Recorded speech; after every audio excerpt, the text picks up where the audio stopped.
1965 में महाराष्ट्र के नागपुर शहर के एक छोटे से गांव चांदीपुरा में छोटे बच्चों को बुखार आने लगे और अचानक उनके बुखार बहुत तेज होने लगे और इस तरह से काफ़ी बच्चे इस बुखार का शिकार हो गए। वहाँ के लैब में टेस्ट कराया गया तो पता चला कि कोई वायरस है जो बच्चों को तंग कर रहा है, लेकिन उस वायरस की शनाख्त नहीं हो पाई, पहचान नहीं हो पाई कि कौन सा वायरस है। फिर बच्चों के सैंपल्स को national institute of virology Pune भेजा गया, जहाँ पे पता चला कि यह उनकी प्रॉपर्टीज, आकार के और साइज के हिसाब से एक नया तरह का वायरस है, जिसको उसी वक्त वहाँ के साइंटिस्ट ने, वायरोलॉजिस्ट ने चांदीपुरा वायरस का नाम दिया। कुछ दिनों तक ये वायरस रहा और बाद में ये कंट्रोल हो गया।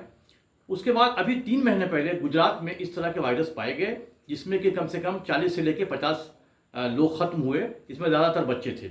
और ये जब इन्फेक्शन हुआ इस वायरस से बच्चों को, तो ये लीड कर गया इंसेफेलाइटिस की तरफ, यानी दिमागी बुखार, यानी कि इन्फ्लेमेशन इन ब्रेन, दिमाग में सूजन। आसपास के राजस्थान में, महाराष्ट्र में और मध्य प्रदेश में भी इसका असर हुआ, लेकिन बहुत कम हुआ। एक्चुअली चांदीपुरा वायरस जो है वो जो आपकी सैंड फ्लाइज हैं या टिक्स हैं या मॉस्किटो हैं, ये वेक्टर कहते हैं, वेक्टर डिजीज में आता है। और इस तरह की डिजीज़ जो है वो बहुत तेज़ी से ट्रांसमिट हो सकती है, लेकिन एक लोकलाइज्ड एरिया में। तो इसके बाद वहाँ की गुजरात की गवर्नमेंट ने इस पर बहुत तेज़ी से काम किया और जो हाइजीन की चीज़ें थी, हाइजीन के ऊपर बहुत जोर दिया। और गुजरात के उन तमाम इलाकों में जहाँ पे कि ये इन्फेक्शन था, तमाम तरह की प्रिकॉशन ली गई और बहुत ही एक लिमिटेड समय के अंदर चांदीपुरा वायरस पे कंट्रोल पाया गया, जो कि अपने आप में एक चैलेंज है और एक अच्छी बात है कि department of health state of Gujarat ने इस चांदीपुरा वायरस पे कंट्रोल पाया। अब हाल में क्या हुआ, अभी संडे को मिस्टर पी.के. मिश्रा, जो कि प्रिंसिपल सेक्रेटरी हैं पीएम हाउस में, प्राइम मिनिस्टर के, उन्होंने एमपॉक्स को लेके एक हाई लेवल मीटिंग दिल्ली में बुलाई।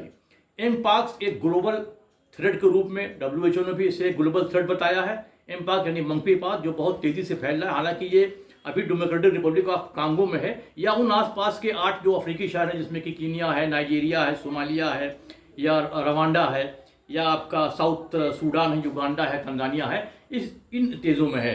कुल मिला जुला के 2022 से लेकर अब तक 99,176 केसेस एमपॉक्स के पाए गए हैं, जिसमें लगभग 208 डेथ पहले हुई थी। लेकिन हाल के दिनों में कांगो में तकरीबन 500 लोग खत्म हुए हैं एमपॉक्स में, मंकी पॉक्स में। Monkeypox animal to animal और एनिमल टू ह्यूमन इन्फेक्शन होता है, लेकिन ह्यूमन टू ह्यूमन नहीं हो रहा है जब तक कि बहुत क्लोज फिजिकल कॉन्टेक्ट ना हो। इस इशू पर WHO ने भी बाकायदा इमरजेंसी वार्निंग डिक्लेयर कर दिया है और भारत सरकार भी इस इशू को लेकर बहुत ज़्यादा सेंसिटिव है और बहुत ज़्यादा काम कर गई है और हाई लेवल की मीटिंग्स होना शुरू हो गई हैं। और तमाम दिल्ली में भी 3 बड़े हॉस्पिटल को अलर्ट कर दिया गया है। हालांकि अभी भारत में मंकी पॉक्स का कोई केस नहीं है, जबकि हमारे पड़ोसी मुल्क पाकिस्तान के POK में, पाकिस्तान ऑक्युपाइड कश्मीर में 4 केस पाए गए, जिसमें एक केस में ये संदिग्ध है, शुभा है कि वो मंकी पॉक्स का हो सकता है। और वो जो मरीज है मंकी पॉक्स का, वो बाहर से आया है, लेकिन वो गल्फ कंट्री से आया है, ना कि अफ्रीकन कंट्री से।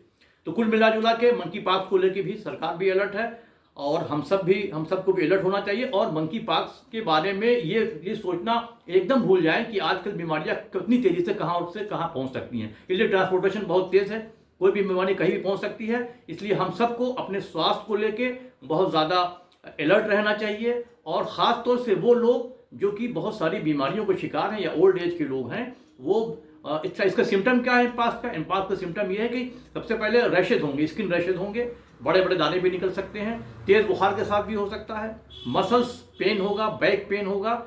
और इसमें जो आपके पॉक्स निकलेंगे, जो दाने निकलेंगे, वो थोड़ा बड़ी साइज़ के भी हो सकते हैं। तो इसलिए सभी लोग अलर्ट रहें। अगर किसी को भी इस तरह की कोई परेशानी होती है तो तुरंत नियरेस्ट हॉस्पिटल में डॉक्टर संपर्क करें। मैं शोएब रहमान, इत्तला न्यूज़, हैदराबाद।